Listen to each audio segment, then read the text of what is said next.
Good evening welcome to today's Bharat today's report సమస్యలు పరిష్కారాలు నిపుణుల అభిప్రాయాలు విశ్లేషకుల అంచనాలు జనం గళం జాతి నినాదం ఇలా పలు అంశాలను లోతుగా విశ్లేషించే కార్యక్రమమే భారత్ టుడేస్ రిపోర్ట్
కాశ్మీర్ ఒకప్పటి భూతల స్వర్గం నేడు ప్రజలను పట్టి పీడించే ఉగ్ర భూతాలకు నిలయంగా మారింది.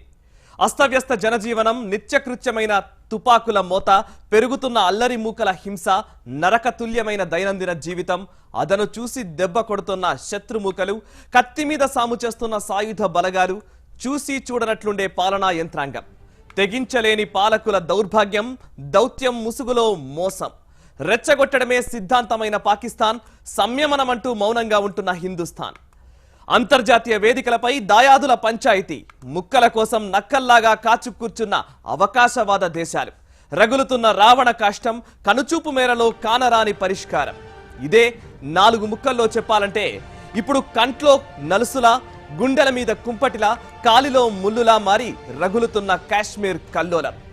నాటి కాశ్మీర్ రాజు హరి సింగ్ పితలాటకంతో, మౌంట్ బాటన్ కుత్సిత బుద్ధితో, నెహ్రూ ఆశ్రిత పక్షపాతంతో, మతిలేని నిర్ణయాలతో, సోవియట్ ఒత్తిళ్లకు లొంగిన శాస్త్రి సంతకాలతో, ఇందిరా చేసుకున్న షిమ్లా రహస్య ఒప్పందాలతో, వాజ్పేయి మెతక వైఖరితో, ఇలా ఒకటేంటి నాటి నుంచి నేటి వరకు పాలించిన పాలకులందరూ వారి వారి స్థాయిల్లో సాగించిన ప్రస్థానంలో వారి ఇష్టాయిష్టాలతో సంబంధం లేకుండా పరిష్కారం అనేది కనీసం కలలో కూడా ఊహించని జటిలమైన అంశంగా కాశ్మీర్ సమస్యను మార్చేశారు.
కాశ్మీర్ను ఒక సమస్యగా కొనసాగిస్తూ వస్తున్న ప్రభుత్వాల నిర్లక్ష్య ధోరణులు, అంతేకాకుండా అనాలోచిత నిర్ణయాలు, అదేవిధంగా అటు వేర్పాటువాదుల అరాచకాలు, కాశ్మీర్ సమస్యకు మూలాలు, ఇలా అనేక అంశాలకు సంబంధించి ఉదయం నుంచి భారత్ టుడేలో రిపోర్ట్స్ ని మీకు అందిస్తూ వస్తున్నాం.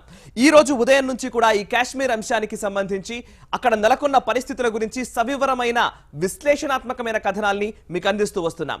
ఈ రోజు దీనికి సంబంధించి ఒక కంక్లూడింగ్ రిపోర్ట్ లోకి మనం ఎంటర్ కాబోతున్నాం. ఇప్పుడు భారత ప్రభుత్వం మోడీ ప్రధానమంత్రిగా కొనసాగుతూ ఉంది.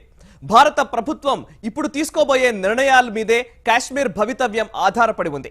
ఈ నేపథ్యంలో ఇప్పుడు మోడీ సర్కార్ ఏం చేయబోతోంది?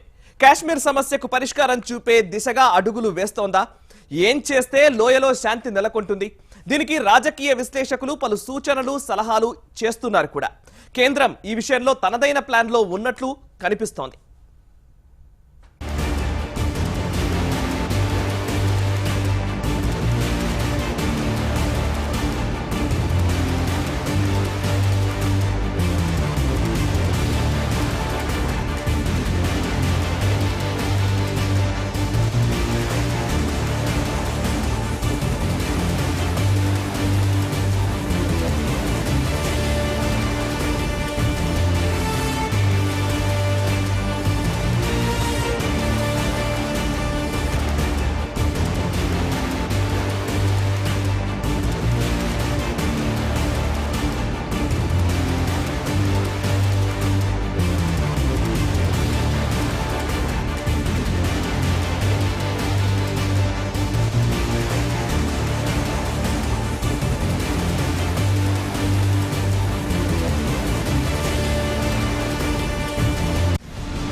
ఇప్పుడు మోడీ సర్కార్ ఏం చేయబోతోంది?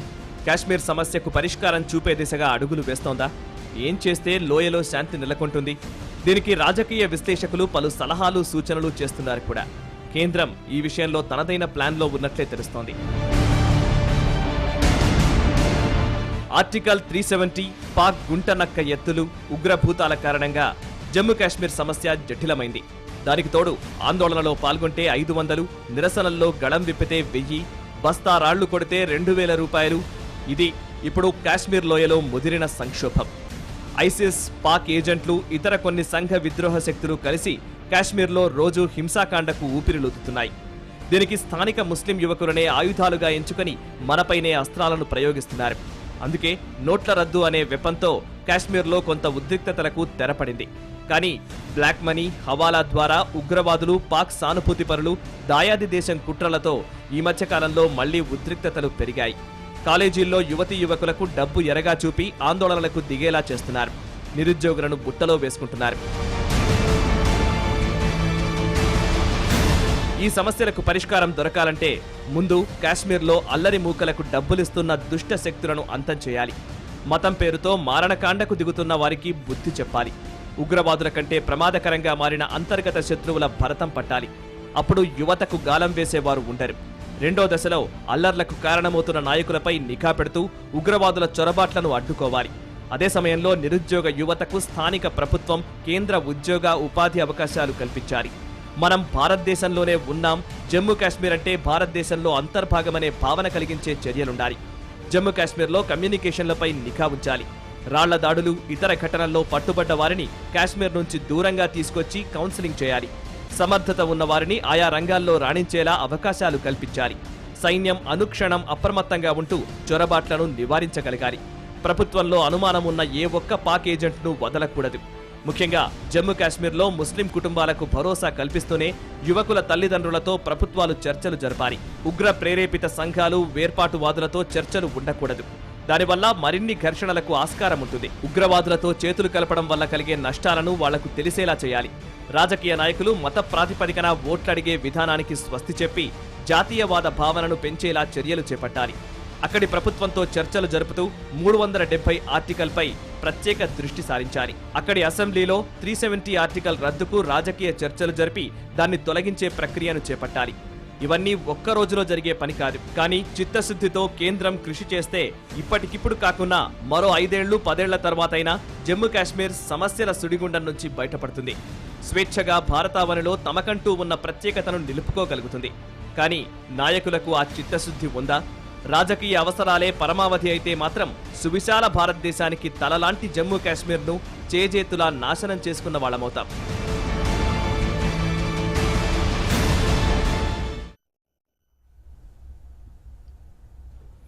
భారత్ టుడేస్ రిపోర్ట్లో ఈరోజు ఉదయం నుంచి కాశ్మీర్ సమస్యకు సంబంధించిన రిపోర్ట్స్ ని మీరు చూస్తూ ఉన్నారు. ఈ కాశ్మీర్ సమస్యకు పరిష్కారం లేదా? ఒకవేళ ఉంటే ఏంటది? ఆర్టికల్ 370 గురించి ప్రతి సందర్భంలోనూ మాట్లాడుతూ ఉంటాం.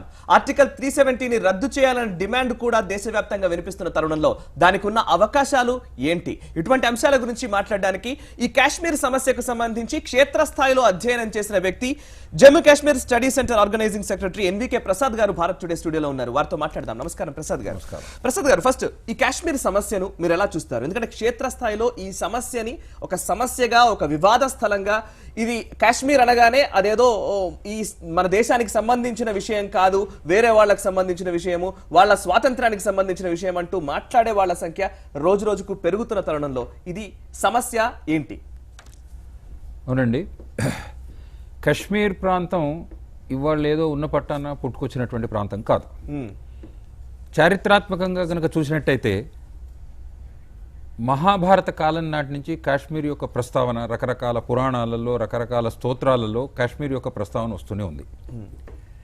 కాశ్మీర్ అనగానే ఇవాళ సగటు మానవుడి మనసులో కేవలం అల్లర్లు, ఉగ్రవాద చర్యలు జరుగుతున్నటువంటి ప్రాంతాన్ని మాత్రమే గుర్తుకొస్తుంది తప్పిస్తే దానితో పాటు ఉన్నటువంటి మిగతా ప్రాంతాలు గుర్తుకురావు.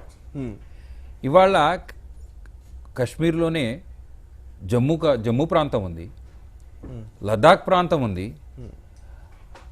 సాక్షాత్తు గిల్గిట్ బాల్టిస్తాన్లో హైకోర్టు ఇచ్చినటువంటి జడ్జిమెంట్ ప్రకారంగా ఏదైతే పాక్ అధీకృతంలో ఉన్నటువంటి ప్రాంతం ఏదైతుందో ఒకవైపు మీర్పూర్ ముజఫరాబాద్ మరొక వైపు గిల్గిట్ బాల్టిస్తాన్ ఏదైతే ఏరియా ఉందో అది కూడా ఆ జడ్జిమెంట్ ఏం చెప్తుందంటే this belongs to the earlier princely state of Maharaja Kashmir okay అని చెప్తుంది. కాబట్టి దాని గురించి అక్కడి సమాజం యొక్క మానసిక స్థితి వాళ్ళ అభిప్రాయాలు ఏంటో కూడా మనం దృష్టిలో పెట్టుకోవాల్సినటువంటి అవసరం ఉంది. రెండోది ఏమిటంటే కశ్మీర్ యొక్క సాంస్కృతికంగా కానివ్వండి ప్రజల యొక్క మానసిక స్థితి కానీ కొంచెం విచిత్రమైనటువంటి స్థితి. దీనిని కశ్మీర్ ప్రాంతం అనగానే హిందూ వర్సెస్ ముస్లిమ్స్ అని సహజంగా చూస్తుంటారు. కానీ దీనికి అతీతంగా కశ్మీరు సమస్య ఇవాళ మనం ఫేస్ చేస్తున్నటువంటి సమస్య it is a problem Nationalist versus anti Nationalist forces, జాతీయవాద విజాతీయవాద శక్తుల మధ్యలో జరుగుతున్నటువంటి ఘర్షణ. ఓకే, తర్వాత ఇది సమస్త కాశ్మీర్ ప్రాంతంలో కానీ జమ్మూ ప్రాంతంలో కానీ కశ్మీర్ ప్రాంతం మొత్తంలో ఉన్నటువంటి సమస్య కాదు. ఎక్కడెక్కడ ఉందంటారు? ముఖ్యంగా సౌత్ కశ్మీర్ ఏదైతే రజౌరి, బారాముల్లా, శ్రీనగర్, పూంచ్, ఈ బడ్గాం, కుప్వారా, ఈ వాస్తవాధీన రేఖకు తర్వాత దాయాది దేశానికి అతి సమీపంలో ఉండి దాయాది దేశం యొక్క ఎంకరేజ్మెంట్కి లోనవుతూ ఉన్నటువంటి ప్రాంతాల్లో ఈ తీవ్రవాద సమస్య కానివ్వండి, టెర్రరిస్టుల సమస్య కానివ్వండి, ఎక్స్ట్రీమిస్టుల సమస్య అంటాము, ఇది ఎక్కువగా ఉంది. మిగతా ప్రాంతాల్లో చూసినట్టయితే ఈ సమస్య కనపడదు. దురదృష్టం ఏంటంటే ప్రతి ఒక్కళ్ళు కూడా ఎక్కడైతే సమస్య జరుగుతుందో దాన్నే ప్రొజెక్ట్ చేసేందుకు చూపిస్తున్నారు తప్పిస్తే ఎక్కడైతే ప్రశాంత వాతావరణం ఉందో, ఏ కశ్మీరీ సమాజం అయితే మిగతా భారత సమాజంతో కలిసి ఉండేందుకోసం ఉత్సుకతను చూపిస్తుందో దానిని ప్రొజెక్ట్ చేస్తున్నటువంటి అవకాశాలు చాలా తక్కువ. Okay, right. ప్రస్తుతం మీరు సమస్య అయితే అక్కడ ఉంది, ఆ సమస్యకు కారణం ఏంటి, మూలం ఎక్కడుంది? ఒక రకంగా చెప్పాలంటే కశ్మీర్ సమస్య మూలం ఎప్పుడైతే మనకు స్వాతంత్రం వచ్చిందో, రెండు దేశాలుగా విభజించబడిందో ఆనాటి నుంచి జరుగుతూ వస్తున్నటువంటి సమస్య. సరైనటువంటి సమయంలో కశ్మీర్ రాజుకి సైన్యాన్ని పంపకపోవడం, ఆ సమయాన్ని అదనంగా చూసుకొని పాకిస్తాన్ దేశం నుంచి వచ్చినటువంటి ట్రైబల్స్ అంటున్నాం, కబాలి ట్రైబల్స్, వాళ్ళు వెనుతిరగకపోకుండా ఆ ఉన్న సుమారుగా 24 గంటల సమయంలో ఇవాళ పాక్ ఆక్యుపైడ్ కశ్మీర్ అని ఏదైతే చెప్తున్నామో ఆ ప్రాంతాన్ని మొత్తం అధీనంలోకి తీసుకొని ఆనాటి నుంచి మన దేశం మీద గొడవలు జరుగుతూనే వస్తున్నాయి. 1947 నుంచి ఈ గొడవలు జరుగుతూనే వస్తున్నాయి. అంటే ఒక అంశం ఏంటంటే అప్పటి మొదటి ప్రధాని నెహ్రూకి రాజా హరి సింగ్ కి పొసగకపోవడం వల్లే ఈ అంశం ఎక్కువ సీరియస్ గా అయిపోయింది. ఆర్టికల్ 370 వరకు వెళ్లాల్సి వచ్చింది. అండ్ షేక్ అబ్దుల్లాకు మద్దతు ఇవ్వడం వల్ల కూడా ఈ సమస్య జటిలమైంది అంటారు, కరెక్టా? వాస్తవమే. జమ్మూ కాశ్మీర్ మహారాజా రాజా హరి సింగ్ ఎవరవుతున్నారో ఆయన he was a Democrat, he was a secularist, ఆయన గొప్ప జాతీయవాది. షేక్ అబ్దుల్లా అప్పట్లో కాశ్మీర్ ప్రాంతంలో క్విట్ కాశ్మీర్ అనే ఉద్యమాన్ని మహారాజాకి వ్యతిరేకంగా నడిపిస్తున్నాడు. షేక్ అబ్దుల్లా విద్యార్థి దశలో ఉన్నప్పుడు ఆయన ఆగ్రాలో మీరట్లో చదువుకున్నాడు. He was a unsuccessful student leader. ఆయన అప్పటి ప్రధానమంత్రి అయినటువంటి పండిత్ జవహర్లాల్ నెహ్రూకి అత్యంత ఆత్మీయ మిత్రుడు. దేశం మొత్తంలో స్వాతంత్రం కోసం రౌండ్ టేబుల్ కాన్ఫరెన్స్లో కూడా భారతదేశం యొక్క సార్వభౌమత్వాన్ని గురించి రాజా హరిసింగ్ చర్చించి భారతదేశానికి స్వాతంత్రం ఇవ్వాలి అని చెప్పి గట్టిగా పోరాడినటువంటి జాతీయవాది అయితే ఆ జాతీయవాదిని మీద వ్యతిరేకంగా ఉద్యమం నడిపిస్తున్నటువంటి వాడు షేక్ అబ్దుల్లా. పండిత్ నెహ్రూ షేక్ అబ్దుల్లాతో ఉన్నటువంటి వాత్సల్యం, ఆయనతో ఉన్నటువంటి ఆత్మీయతను దృష్టిలో పెట్టుకొని ఈ ఉద్యమం జరుగుతున్నప్పుడు షేక్ అబ్దుల్లాని అరెస్ట్ చేస్తారు. ఆయనను చూసేందుకు పండిత్ నెహ్రూ వచ్చినప్పుడు నెహ్రూను కూడా అరెస్ట్ చేస్తారు. హరిసింగ్ మహారాజా హరిసింగ్ చేస్తారు. సహజంగానే దీంతో ఒక రకమైనటువంటి విద్వేష భావం మహారాజా హరిసింగ్ మీద పండిత్ జవహర్లాల్ నెహ్రూకి ఏర్పడింది. అదే పరిస్థితిలో జవహర్లాల్ నెహ్రూతో సంప్రదింపులు చేసి లేదా కొంచెం ఒక అడుగు వెనక్కేసి మెతక ధోరణితో మాట్లాడినట్టుంటే పరిస్థితి ఏ రకంగా ఉండేదో మనకు తెలీదు. కానీ ఒకవైపేమో యాంటీ నేషనల్ మూవ్మెంట్ జరుగుతుంది. తన రాజ్యాన్ని కాపాడుకోవాలనంటే అంతకు మించిన గత్యంత పరిస్థితి మహారాజా కనపడలేదు. సో జవహర్లాల్ నెహ్రూని అరెస్ట్ చేయడం వల్ల అది కూడా కొంత ఈనాటి ఈ డిస్టర్బెన్సెస్ కి ఆనాటి అయితే మీరు చెప్పిన దాంట్లో మహారాజా హరిసింగ్ భారతదేశంలో విలీనం చేయడానికి సుముఖత వ్యక్తం చేశారు, విలీన పత్రం కూడా ఇచ్చారు. నెహ్రూ ఏదైతే చెప్తున్నారో క్విట్ కాశ్మీర్ అని చెప్పేసి షేక్ అబ్దుల్లా ఉద్యమం చేస్తున్న టైంలో ఆయనకు సపోర్ట్ చేస్తూ నెహ్రూ కూడా ఉన్నారు. అయితే ఇక్కడ కాశ్మీర్ ని భారత్ లో విలీనం చేయడానికి అంగీకరించినప్పటికీ ఆర్టికల్ 370 అనేది ఎందుకు తెరపైకి వచ్చింది అసలు? మొట్టమొదటిసారిగా మన రాజ్యాంగాన్ని రచించుకున్నప్పుడు 1950లో ఒక పిలుపునిచ్చారు భారత ప్రభుత్వం. 1947 స్వాతంత్రం సంపాదించుకోగానే ఆనాటికి ఉన్నటువంటి చిన్న చిన్న రాజ్యాలు 560 సుమారు రాజ్యాలన్నిటికీ కూడా మీరు భారతదేశంలో విలీనం అవ్వచ్చు, లేదా మీరు స్వయం ప్రతిపత్తిని మెయింటైన్ చేసుకోవచ్చు, లేదా పాకిస్తాన్తో కలవచ్చు. ఈ రకమైనటువంటి పిలుపునివ్వడం జరిగింది, ఇండియన్ ఇండిపెండెన్స్ యాక్ట్. కానీ ఇంచుమించుగా భారతదేశంలో ఉన్నటువంటి రాజ్యాలు మెజారిటీ 500 పైచిలకు రాజ్యాలన్నీ కూడా భారతదేశంలో కలిసిపోయి రాజ్యాంగాన్ని రచించుకున్నప్పుడు 1926 జనవరి 1950 ఆర్టికల్ 370 యొక్క రచనకు కూడా భారతదేశంలో కాశ్మీర్ రాజ్యం కలిసిపోయింది. మరి దానికి కూడా ఒక రాజ్యాంగం కావాలి. మరి ఆ రాజ్యాంగం యొక్క రచన చేసేందుకోసం గాను పండిత్ జవహర్లాల్ నెహ్రూ షేక్ అబ్దుల్లాను ప్రేరేపించి దాని యొక్క డ్రాఫ్ట్ రూపాన్ని కూడా రచింపజేసి you go and get it approved, you go and present it to the law minister and get it approved.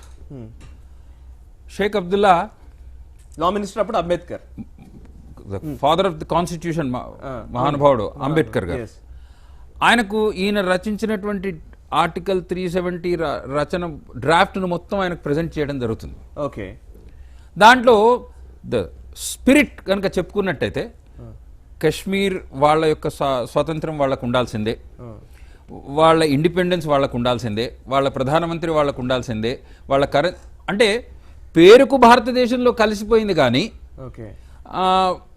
అది అక్కడికి పోవాలన్నా మనం పర్మిషన్ తీసుకొని పోవాలి, ఇంకో రాజ్యంలాగా ఉండిపోయింది. ఓకే, దానికి మహానుభావుడు అంబేద్కర్ అన్ని విన్న తర్వాత, see mister Sheikh Abdullah, you want to get the benefits and advantages from throughout the nation, from the entire Bharat. Entire Bharat is contributing for your existence, but you don't want to merge with the nation, you don't want to get integrated with the nation, and you want your independence. No, I can't betray my nation being the law minister అని బాబాసాహెబ్ అంబేద్కర్. అప్పుడు పండిత్ జవహర్లాల్ నెహ్రూ క్యాబినెట్లో గోపాల్ స్వామి అయ్యంగార్ అని చెప్పి minister without portfolio, ఆయన ద్వారా దీన్ని రచింపజేసి మొత్తానికి article 370ని introduce చేయడం జరిగింది. అయితే ఆర్టికల్ 370ని ఇంట్రడ్యూస్ చేసినప్పుడు భారతదేశంలో ఉన్న మిగతా రాజ్యాలు ఏ రకంగా కలిసాయో కాశ్మీర్ ప్రాంతం కూడా అదే రకంగా కలిసింది. Conditions and formalities were same. There was resistance for separate status also. అందుకోసం ఈ స్పెషల్ స్టేటస్ అనేటువంటి మాట మొట్టమొదట్లో ఆర్టికల్ 370 రచించినప్పుడు రాలేదు. అది సబ్సీక్వెంట్గా 1954లో ఒక ఆర్టికల్ 35A అనేటువంటి దానిని దాంతో జోడించడం వల్ల చాలా మందికి తెలియని అంశమే, పెద్ద చిచ్చు ఇవాళకి మండుతున్న. దానికి కారణం ఏంటంటే it is the addition and introduction of article 35A. Okay, because of that article 35A ఆనాటి సమాజాన్ని పూర్తిగా నిలువుగా, if we put it, it is a vertical spirit. Okay, దాని స్పిరిట్ ఏమిటంటే permanent residents of India and non permanent resident. Permanent residents of Kashmir అనేటువంటి దానికి వాళ్ళు సృష్టించారు. దాంట్లో 14th May 1954 నాటికి అక్కడ నాటికి కానీ అంతకుముందు 10 సంవత్సరాల నుంచి అక్కడ ఉంటూ ఉండి గవర్నమెంట్ ఉద్యోగాల్లో పనిచేస్తూ ఉండి ఆస్తులు కొనుక్కొని ఉండి వ్యాపారాలు చేస్తూ ఉండి ఏదో రకంగా అక్కడ ఇన్ని రకాల వాటిల నుంచి స్థిరపడి ఉన్నటువంటి వాళ్ళు పర్మనెంట్ రెసిడెంట్స్. ఆ పరిధిలోకి రాకుండా ఉన్నటువంటి వాళ్ళకు కూడా ఏ రకమైనటువంటి హక్కులు కానీ ఏ రకమైనటువంటి ఉపాధులు కానీ ఏమీ లేవు, ఏవి ఉండకుండా చేసేది 35 ఆర్టికల్ 35A. ఇది ఎంతవరకు తీసుకొచ్చిందంటే ఈ article 35A when it is added to article 370 ఇది మిగతా సమాజంతో కాశ్మీర్ మిగతా దేశంతో మిగతా సమాజంతో కాశ్మీర్ ప్రాంతాన్ని పూర్తిగా డిసింటిగ్రేట్ చేసేసింది. వాళ్లకు ఒక రకమైనటువంటిది కాదు, ఇవాళ ఉన్న సమస్యలన్నింటికి ఒక రకంగా చెప్పాలంటే ఆర్టికల్ 370 35A పూర్తి కారణం. ఉదాహరణకి కాశ్మీర్లో ఉన్నటువంటి ప్రజలు పౌర హక్కును సంపాదించుకున్నటువంటి వాళ్ళు భారతదేశంలో ఎక్కడికైనా పోయి స్థిరపడి ఉండొచ్చు, వాళ్ళు వ్యాపారాలు పెట్టుకోవచ్చు. కానీ భారతదేశంలో ఏ ప్రాంతం వాళ్ళైనా వచ్చి కాశ్మీర్ ప్రాంతంలో సెటిల్ అయ్యేందుకు వీల్లేదు. ఒకవేళ కాశ్మీర్ ప్రాంతం అమ్మాయి భారతదేశంలో వేరే ప్రాంతం అబ్బాయిని పెళ్లి చేసుకున్నట్టుంటే ఆ అమ్మాయి అక్కడ పౌరసత్వాన్ని కోల్పోతుంది. మరి ఇవాళ రకరకాలైనటువంటి కేంద్ర ప్రభుత్వం ద్వారా మన చట్టరీత్యా ఉన్నటువంటి చట్టాలు ఏవైతున్నాయో చాలా చట్టాలు కూడా ఇవాళ కాశ్మీర్ ప్రాంతానికి వర్తించవు. There is no reservation in Kashmir. Financial emergency మీరు ఇంపోజ్ చేసేందుకు వీల్లేదు. మరి ఎలక్షన్స్ దేశం మొత్తంలో 5 సంవత్సరాలకు ఒకసారి జరుగుతాయి, అక్కడ 6 సంవత్సరాలకు ఒకసారి జరుగుతుంది. అకౌంటెంట్ జనరల్ యొక్క అప్లికబిలిటీ అక్కడ లేదు, కంట్రోలర్ అండ్ ఆడిటర్ జనరల్ పరిధిలోకి రాదు. ఈ రకంగా ప్రతి దానిలో ఎక్కడ అవకాశాలు దొరుకుతాయి అక్కడ దానికి మిగతా భారతదేశంతో కలిసి ఉండకుండా ఉండేందుకోసం కావాల్సినటువంటి అవకాశాలన్నీ ఆర్టికల్ 370 35 సృష్టించింది. ఇంతే కాకుండా this has created lot of demographical imbalance. చూడండి, కాశ్మీర్ అనగానే దురదృష్టం, కాశ్మీర్ అనగానే కాశ్మీర్ ప్రాంతాన్ని చూస్తాను తప్పిస్తే కాశ్మీర్ ప్రాంతం ఉంది, జమ్మూ ప్రాంతం ఉంది, లద్దాఖ్ ప్రాంతం ఉంది, పిఓజీకే కూడా మన ప్రాంతమే. పిఓజీకే మన ప్రాంతమే. అయితే మరి కశ్మీర్ ప్రాంతంలో ఈ 4-5 జిల్లాలు ఇవాళ చెప్పుకుంటున్నటువంటి సౌత్ కాశ్మీర్ ప్రాంతం ఏదైతుందో అది తప్పిస్తే మిగతా ప్రాంతంలో ఉన్నటువంటి సోదరుల యొక్క మానసిక స్థితి ఏమిటి? దాని గురించి ఎవరు